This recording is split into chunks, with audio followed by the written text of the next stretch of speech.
I've been looking to face a lefty for the longest time, and I finally get one. David Price is on the mound for this guy. I don't think I've faced David Price since he was a diamond, and that was back in like June. So a very long time ago was last time I faced David Price, and it's been a couple weeks since I probably faced a lefty too. So ALEXEI RAMIREZ has actually been on the squad for a couple weeks. Ever since he came out, I'm pretty sure I picked him up because he wasn't even going for that much. And I've just been waiting around to try and face a lefty, and I've actually used him a couple times as a pinch hitter, I'm pretty sure. And that didn't go over so well because I'm pretty sure I put him in against righties for some reason. But yeah, I just want, probably just so I could see if he could do a good job against righties. But still, this is when you want to be using this ALEXEI RAMIREZ against a lefty. And David Price isn't going to be blowing anybody away with that heat. So this would be a good matchup for all the righties in the lineup. I wanted to get certain guys back in the lineup as well, like Matt Kemp. I mean, just as I was saying Matt Kemp was starting to heat up, I took him out of the lineup again. And that was like over a month ago, I'm pretty sure. So Matt Kemp is back in the lineup. I forget who else I put in. I think, Paul Konerko is in. This guy is a beast, man. This is insane. This Paul Konerko is hitting like 426 for myself. And that lucky bastard, man, trying to squeak in a high heater. Konerko has been feeding on the high fastballs. I'm pretty sure Konerko has hit like 3 home runs, and he's only had like 5 at-bats. Or I don't even know. I don't fucking know how many at-bats he had, but I'm pretty sure he has like at least 3 home runs, and he's only come to the plate a handful of times too. So yeah, man, Konerko is back in the lineup. I mean, I was thinking about just leaving Pujols in. But against the lefty, this Konerko has been amazing, especially at Fenway. My goodness, Konerko hit a towering home run the last time I played at Fenway, I'm pretty sure. So he is back in. Pujols is still trolling, so he's not back in the lineup in this game. But next time I face a righty, he might be back in. I'm still looking to get Pujols going before MLB 16 is over, because everybody says that I'm the only guy who struggles with the 99 Pujols, which I guess is true, because I'm only batting like 215 with the damn guy, but still, I'm looking to get Pujols going before MLB 17 comes out. So this was not a good start in this game. Anibal Sanchez was not really doing, I wasn't really doing a good job, I guess I should say, with Anibal Sanchez to begin this game. I was getting squeezed on some pitches, man, is all I'm going to say. I mean, I showed a lot in this video, but I didn't show every single one.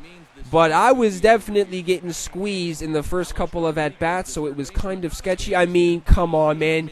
You could call that either way. I've seen plenty of other pitches called strikes that are 10 million times more out of the strike zone. So I was getting squeezed in this game, and it wasn't the same for this guy. I mean, whenever this guy was like, it was a little bit off the plate. I mean, it was a little bit on the corner, but it was more so off the plate. He was getting the calls. I wasn't getting shit all in this game. So, yeah, man, the fucking zebra behind the dish didn't want to give me anything. And what is that? Come on, man. Like, how? That's not going to be called a strike. This is going to be a long day. This is going to be a long-ass game if that's not going to be called a strike. And every single one that was on the corner like that, or just at the right on the corner of the fucking strike zone, wasn't called a strike. So I have no idea what the zebra was saying. He must have been hallucinating behind the dish, or only when I was on the mound, or even when I was at the plate. I was getting the bad calls, or not the benefit of the doubt. So yeah, man, this guy was able to get off to a decent start in this game. Got like 3 or 4 hits in the first couple innings, and broke out to a 3-0 lead. So I'm still held off the scoreboard in the run and the hit category. So I need to get something going quick. This is exactly who you want against a lefty. And Altuve is able to come through. Hard hit ground ball to the left side of the infield, able to run that out. So Altuve makes it in there to first base easily. And now A-Rod is up. A-Rod is batting in the 8th spot again.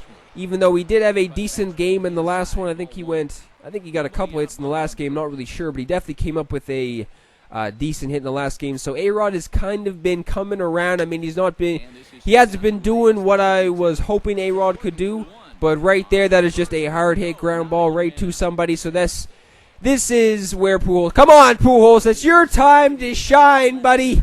But he doesn't again. This is what Pujols does. He flies out. He just flies out even when you hit it right in the middle of the PCI, this motherfucker will fly out every single time. Yes, I did get under that one, but still, that is just what Pujols does. He comes in and he just flies out, so that is another fly out, so I'm not able to get a run in that inning either. So, like, dude, that is paint every single day, every single second of the week. This guy knew it. Look at him.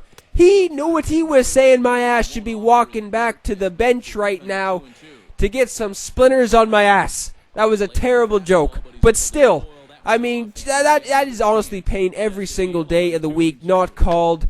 But eventually I'm able to get him to ground out to third base. After that, I was like, this guy is going to hit an absolute moonshot to left field over the fucking green monster, but he wasn't able to. So yeah, I'm still looking to come back in this game.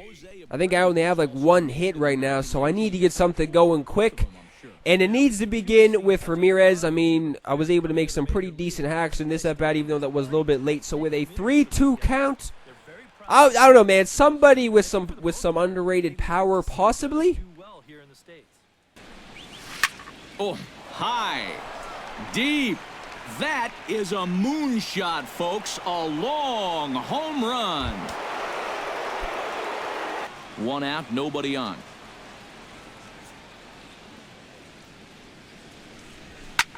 Hits it high and deep out to center field. Back goes Trout, still going back. Gone!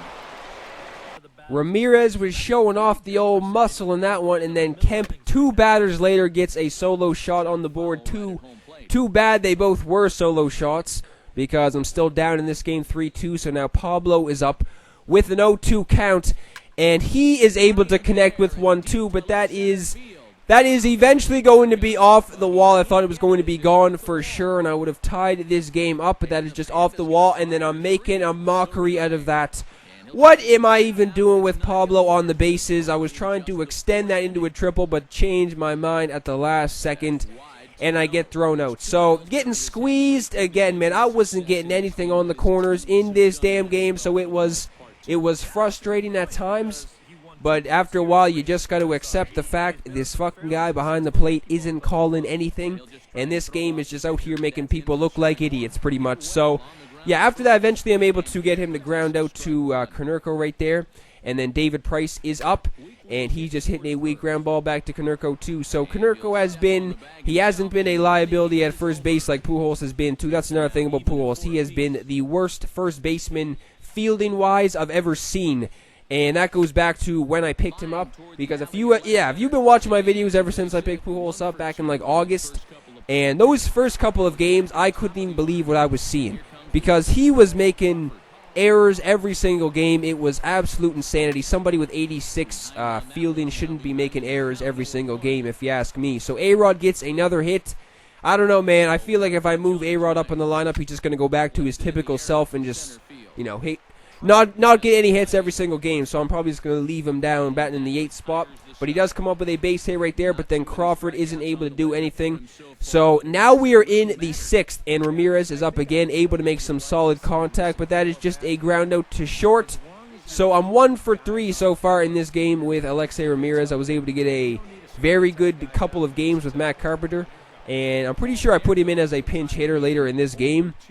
So you'll be seeing him at some point for sure, and he's definitely going to be back in the lineup when I face a righty, because, yeah, he's been doing amazing.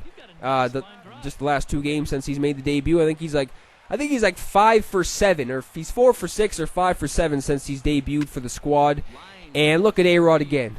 He's a hitting machine now, apparently. Ever since I've been talking shit about him, he's a hitting machine. So A-Rod gets another base hit. Now we are in the 8th, and Matt Carpenter is up. I don't think I had any righties on the bench up until this point, but Carpenter has pretty decent hitting stats versus lefty. Zach Britton is in.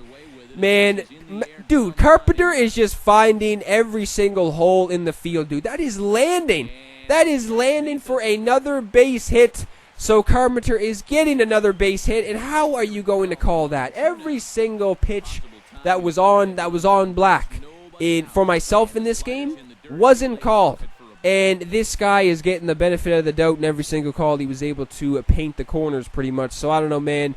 This was a suspect. Game behind the plate for the Zebra, and that was a suspect swing right there for Crawford. Terrible. Made myself look like an idiot. So now Ramirez can come through in the clutch, but he gets plunked. So now the bases are juiced. Dellin Betances is in. 2 batters later, Josh Hamilton is in as a pinch hitter. So all I need is a base hit and I can take the lead. Please don't catch that. You're kidding me. That is caught. How strange, how weird, how annoying is that? He comes up with the grab, and yet another pitch that should have been called a strike is not called. Or wait, that was it. Dude, unbelievable what I was seeing. This was a circus. Put a big red tent above Fenway right now because the umpire was definitely making it look like a circus at points in this game. So, yeah, Andrew Miller is in. We are now in the bottom of the 8th, and there is nobody down. But I'm pretty sure, I got this guy very quickly in this inning. Pretty decent at bat from Jose Reyes right here. This guy was making some solid at bats in this game with certain players, Reyes being one of them. I'm pretty sure this was the 90 overall Reyes, so we had that nasty speed. I'm getting a call. Can you believe it? I'm finally getting a call in this inning. So, yeah, now we're in the 9th, and I need to at least get a runner on to have a chance of coming back in this game. Ted Williams is getting jammed, and then 2 batters later, Altuve is up. What is wrong? Somebody tell me what's wrong with that swing. I don't know. I don't even know what's wrong with that swing, but apparently something was wrong with that swing. So now I am down to my last strike of this game. Altuve can come through in the clutch, but he doesn't.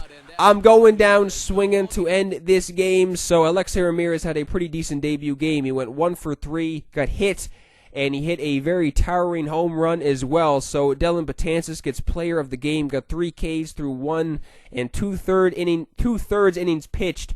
So yeah, it was a decent performance for both pitchers, I guess, even though I was able to jump on Price in 1 inning. But the Zebra was killing me all damn game.